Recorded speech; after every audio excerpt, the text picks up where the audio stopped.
பெரிய wait lift her ஆவேன் ஒத்த கால நிக்கலாம். அதுக்குன்னு ஒத்த கையில எல்லாம் தூக்க கூடாது தம்பி. வெயிட் லிஃப்டிங் பண்றதுக்கு மசில்ஸ் இருந்தா மட்டும் போதாது. அது ஒரு டெக்னிக்கையும் அதுக்கு பின்னாடி இருக்கிற சயின்ஸையும் புரிஞ்சுக்கணுங்க. சாதாரண பவர் லிஃப்டர்ஸ் வெயிட் தூக்கத்துக்கு முன்னாடி நல்ல மூச்சு இழுத்துப்பாங்க. தூக்குனதுக்கு அப்புறம் தான் மூச்சையே விடுவாங்க.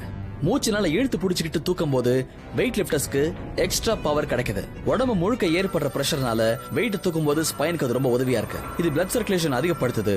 இதோட விளைவா ஹார்ட் பீட் ஜாஸ்தி ஆகுது. இதோட ரிசல்ட்டா முகம் அப்படியே செவக்குது. உடம்புல பிளட் பிரஷரும் ஏறுது. வெயிட்ட கீழே இருக்கும் போது இவங்க பொறுமையா மூச்சு விடுறதுனால இவங்களோட ஹார்ட் பீட் ரேட்டும் கம்மியாகுது. பிளட் பிரஷரும் கொஞ்சம் கொஞ்சமா குறைய ஆரம்பிக்குது. இதனால இவங்களோட மூளைக்கு உடனே தேவையான ஆக்சிஜன் கிடைச்சிருது. என்ன ஆச்சு பாத்தீங்களா? கண்ணு செவக்குது, கண்ணம் துடிக்குது, கரண்ட் பாக்ஸ் டமால்னு வெடிக்குது. நீங்க வேணும்னு அர்னால்ட் ஷ்வார்ஸ்நெகரை மனசுல உருவேத்திக்கிட்டு உடம்ப வேற மாதிரி ஏத்தலாம் நினைக்கலாம். ஆனா இது சயின்ஸுக்கு ஒத்து வருதான்னு யோசிங்க. ஏன்னா நம்ம சயின்ஸை ஏமாத்த முடியாது. ஜிம்முக்கு போக ஆரம்பிச்ச கொஞ்ச நாள்லயே நாமளும் ஒரு பவர் லிஃப்டர் தான் அப்படிங்கிற ஒரு எண்ணம் மனசுல எழும். இவரை யாரோ தூண்டி விட்டு தூக்க விட்டுருக்காங்க போல இருக்கு. அம்மா, என்னால இளவட்ட கல்ல தூக்க முடியும், எனக்கு பொண்ணு பாருங்க. இப்ப என் வாயில பொண்ணு பாருங்க. தயார் நிலையில இருக்கிற நம்ம பைல்வான் 300 கிலோவை தூக்குறதுக்கு ரெடி ஆயிட்டாரு. தூக்குறதுக்கு முன்னாடி சின்ன பிரார்த்தனை வேற ஓடுது. இத பிரார்த்தனையே பண்ணாம நான் தூக்குவேன் பின்னாடி இருக்க நக்கலா பாக்குறாரு. இப்ப நான் ரெடி. இருங்க, பொசிஷனுக்கு வந்துக்கிறேன். எதையும் மறக்கல. ஐயோ, மூச்சு விட மறந்துட்டேன். இது சரிப்பட்டு வராது. மூச்சை விட்டுட்டு அப்புறம் வந்து நான் காம்படிஷன்ல கலந்துக்கிறேன். பிரார்த்தனை பண்றது விட்டுட்டு பிராக்டிஸ் பண்ணிருக்கலாம்.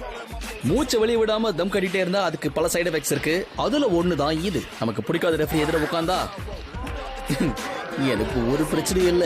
கொஞ்ச நேரம் நான் படுத்துக்கிறேன், எழுப்பாதீங்க. வாந்தி எடுத்ததை மனசுல வச்சுக்காதீங்க ரெஃபரி. இதுல ஒரு முக்கியமான விஷயத்தை கவனிச்சீங்கன்னா, வெயிட் லிஃப்ட் பண்ணும்போது மூச்சு விடாம இருந்தா ஏன் இந்த விளைவுகள்லாம் ஏற்படுது? அதான்ப்பா சயின்ஸ். அதை புரிஞ்சுக்காம பண்ணா இப்படிதான் நடக்கும். இதை எடுத்து சொல்லதானே நாங்க ஷோவே பண்றோம். கொஞ்சம் பயாலஜிக்கலா யோசிச்சு பாருங்க. வெயிட்ட தூக்கும் போது உங்க ஹார்ட்ல மட்டும் இல்ல, வயத்திலையும் பிரஷர் அதிகமாகுது. வயிற்றுல எந்த மசில்ஸும் இல்லாதனால இந்த பிரஷரை வயிறால தாங்க முடியாது. இப்படி வெயிட்ட தூக்கி நிற்கும் போது வயிற்றுல பிரஷர் ஜாஸ்தி ஆயிட்டே போகுது. இதோட விளைவா வயிற்றுல இருக்கிற உணவுப் பொருட்கள்லாம் உடனடியா வாய் வழியா வெளியேறிடுது. அந்த நேரத்துல உங்க எதிரியா இருந்தாலும் சரி, ரெஃபரியா இருந்தாலும் சரி. இந்த வீடியோ ஏன்பா என்கிட்ட காமிச்சிங்க? இப்ப நான் எப்படி சாப்பிடுவேன்? இந்த பாடி பில்டர் தனக்கு பிடிக்காத பொருளை சாப்பிட்டாரு போல இருக்கு. அதை வலுக்கட்டாயமா வாய் வழியா வெளியெடுக்க இப்படி முயற்சி பண்றான்னு நினைக்காதீங்க. ஐயா, இது வாயா இல்ல வாட்டர் ஃபால்ஸா?